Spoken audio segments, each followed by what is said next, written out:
गर्मी की छुट्टियों में दादाजी के पास घूमने आया बालक उछलते कूदते दादाजी के पास पहुंचा और बड़े गर्व से बोला कि दादाजी, जब मैं बड़ा हो जाऊंगा तब मैं एक सफल आदमी बनूंगा। क्या आप सफल होने के कुछ उपाय बता सकते हैं? दादाजी हाँ में सर हिला दिया और बिना कुछ कहे लड़के का हाथ पकड़ा और उसे करीब की पौधशाला ले गए। वहां जाकर दादाजी ने 2 छोटे छोटे पौधे खरीदे और घर वापस आ गए। वापस आकर उन्होंने एक पौधा घर के बाहर लगा दिया और दूसरा पौधा गमले में लगाकर घर के अंदर रख दिया। अब आपको क्या लगता है कि इन दोनों पौधों में से भविष्य में कौन सा पौधा अधिक सफल होगा?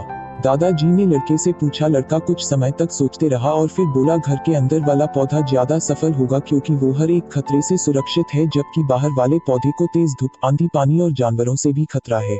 दादाजी बोले, चलो देखते हैं आगे क्या होता है, और वह अखबार उठाकर पढ़ने लगे। दादाजी दोनों पौधों पर ज्यादा ध्यान देते रहे और समय बीतता गया।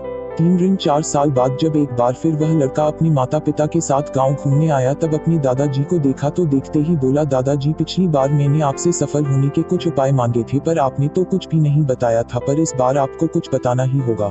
दादाजी मुस्कुराए और लड़के को उस जगह ले गए जहां उन्होंने गमले में पौधा लगाया था। अब वह पौधा एक पेड़ में बदल चुका था। लड़का बोला, देखा दादाजी, मैंने कहा था ना कि ये वाला पौधा ज्यादा सफल होगा। दादाजी ने बोला, केरे पहले बाहर वाले पौधे का हाल तो देख लो। और ये कहते हुए दादाजी लड़के को बाहर ले गए। बाहर एक विशाल पेड़ गर्व से खड़ा था। उसकी शाखाएं दूर तक फैली हुई थी और उसके छांव में खड़े राहगीर आराम से बातें कर रहे थे। अब दादाजी ने पूछा, बताओ कौन सा पौधा ज्यादा सफल हुआ? लड़का कुछ शर्माते हुए बोला, बाहर वाला। लेकिन ये कैसे संभव है? बाहर तो उसे ना जाने कितने खतरों का सामना करना पड़ा होगा। दादाजी मुस्कुराए और बोले, हाँ, बाहर वाले पौधे को बहुत सी चीजों से सामना करना पड़ा, लेकिन समस्या का सामना करने से अपने फायदे भी तो है। बाहर वाले पौधे के पास आजादी थी कि वह अपनी जड़ें जितनी चाहे उतनी फैला ले, अपनी शाखाओं से आसमान को छू ले। और तुम जिस आधी तूफान से इस पेड़ के लिए मुसीबत समझते थे, उसी आधी तूफान ने ही इस पेड़ की जड़ों को इतना मजबूत बना दिया है कि आज एक छोटा सा आधी तूफान इस पेड़ का कुछ भी नहीं बिगाड़ सकता।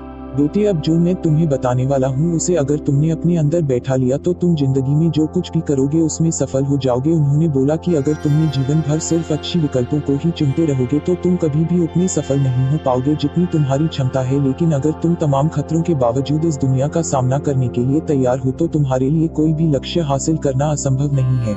लड़के ने लंबी सांस ली और उस पेड़ की तरफ देखने लगा। वह दादाजी की बातों को समझ चुका था। आज उसे सफलता का एक बहुत बड़ा सबक मिल चुका था कि जीवन में हम जिन रुकावटों को हम जितना बड़ा शत्रु समझते हैं वही हमें मजबूत और जीवन में बहुत ज्यादा